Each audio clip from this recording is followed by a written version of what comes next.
বুড়ো মুশফিকুর রহিম জাতীয় দলে চলে না, সেই মুশফিকুর রহিম বাংলাদেশকে রানের পাহাড় উপহার দিলেন পাকিস্তানের মাটিতে। পাকিস্তানের বিপক্ষে ১৩ টেস্ট খেলে বাংলাদেশ কখনো জিততে পারেনি। সেই অপূর্ণতা কি এবার দূর হবে রাওয়ালপিন্ডিতে, নাকি আরও একবার দূর থেকে শুধু জয়ের সুবাস নিয়েই সন্তুষ্ট থাকতে হবে? এই প্রশ্নের উত্তর মেলাতেই আগামীকাল রাওয়ালপিন্ডিতে টেস্টের পঞ্চম দিনটা শুরু করবে নাজমুল হোসেন শান্তর দল। মুশফিকুর রহিমের দারুণ এক ইনিংসে ভর করে চতুর্থ দিনটা নিজেদের করে নেওয়া বাংলাদেশ স্বপ্ন দেখছে জয়ের।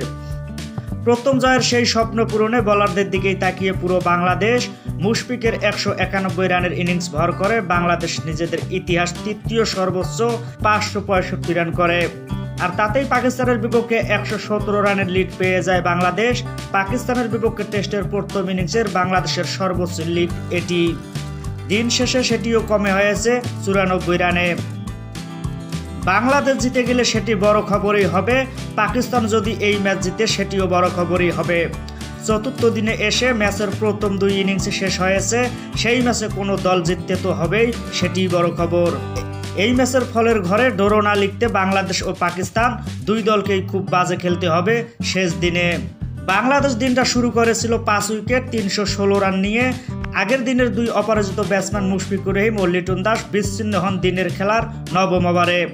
৫২ রান দিয়ে শুরু করা লিটন ফেরেন আরও ৪ রান যোগ করে, হাতে ভাঙে দুজনের ১১৪ রানের জুটি।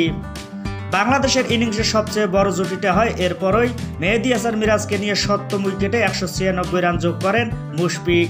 টেস্টের ৭ম উইকেট বাংলাদেশের এটি সর্বোচ্চ জুটি। আনফিট বুড়ো সেই মুশফিক ফেরেন দিনের শেষ সেশনে দলকে ৫২৮ রান রেখে।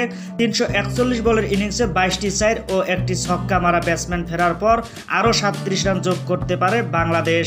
১৭৯ বলে ৭৭ রান করা মিরাজ ফেরেন নবম ব্যাটসম্যান হিসেবে দলকে ৫৫৭ রান রেখে।